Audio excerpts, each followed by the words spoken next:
कांग्रेस के शासनकाल में फिल्मों में हिंदुओं और साधु संतों को गलत तरीके से पेश किया जाता था। भाजपा नेता खबर जनपद बलिया की बैरिया विधानसभा में भाजपा नेता मृत्युंजय तिवारी का जन्मदिन एक ऐतिहासिक पदयात्रा के साथ मनाया गया, जिसमें उन्होंने लोगों की सेवा और कड़ी मेहनत का संदेश दिया। उन्होंने 2027 के चुनाव में भाजपा के टिकट पर चुनाव लड़ने की इच्छा जताई और कहा कि वे इस सीट को सपा से छीनकर भाजपा के खाते में डालेंगे। मृत्युंजय तिवारी ने कांग्रेस पर निशाना साधते हुए कहा कि कांग्रेस के शासनकाल में फिल्मों में हिंदुओं और साधु संतों को गलत तरीके से पेश किया जाता था, जबकि मुसलमानों को अच्छा दिखाया जाता था। उन्होंने कहा कि मोदी सरकार बनने के बाद से चीजें बदल गई और अब सब कुछ कंट्रोल में है। बलिया से ब्यूरो रिपोर्ट, समाचार 24।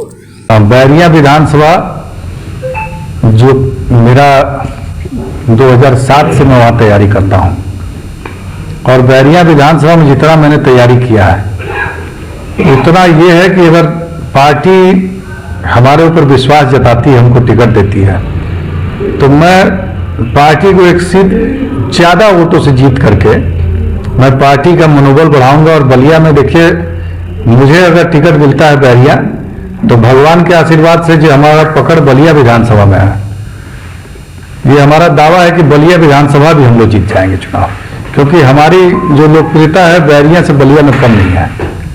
हम बैरिया तैयारी करते हैं, लेकिन बलिया में हमारी बिरादरी के लोग हमसे बहुत प्रभावित रहते हैं। हमारे अन्य बिरादरी के भी लोग जो हमारे पिछले 30 साल के राजनीति में जो हमारे साथ रहे हैं, तो जिसका एक असर होता है, जैसे पूर्वा पछुआ बहेला तो तरमिनी बहेला, तो उस तरीके से बलिया विधानसभा में उसका बहुत असर होगा। देखिए, बैरिया विधानसभा में दुर्भाग्यवश 2022 में हमारी भारतीय जनता पार्टी को सफलता नहीं मिला था। तो अभी से अगर हम लोग तैयारी नहीं करेंगे इस बार, हालांकि बैरिया विधानसभा भाजपा के लिए हमेशा अच्छी सीट रही है।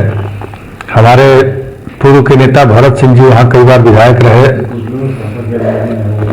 पिछली बार 17 में भी विधायक रहे, लेकिन अभी समाजवादी पार्टी पिछली बार जो वर्तमान विधायक थे वो लड़ गए चुनाव और उनकी गलतियों के कारण सपा जीत गई। इसलिए अभी से मेहनत करके हम लोग चाहते हैं कि वो सीट भाजपा को आसानी से मिल जाए। करते थे उस समय किसी की हिम्मत नहीं थी।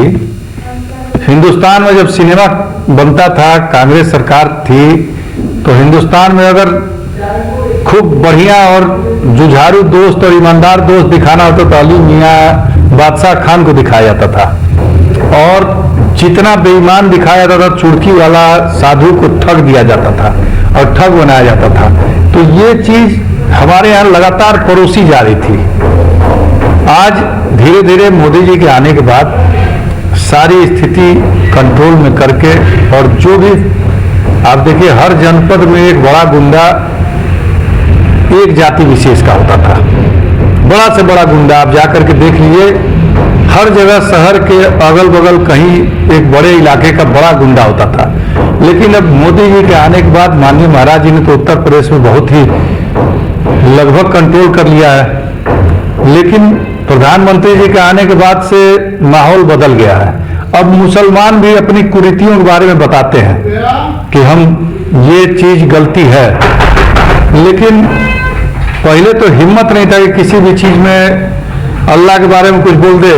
हम लोग हिंदू धर्म के बारे में कई ऐसे पिक्चर हैं जिसमें साफ तौर पे दूध चढ़ाने के ऊपर तरह तरह के सवाल उठाए गए, भगवान के ऊपर प्रसाद चढ़ाने के ऊपर तरह तरह के सवाल उठाए गए। कभी किसी की हिम्मत हुई कि उसी पत्थर की परिक्रमा जाकर लोग मक्का मदीना में करते हैं, किसी की हिम्मत थी कहने की? नहीं थी।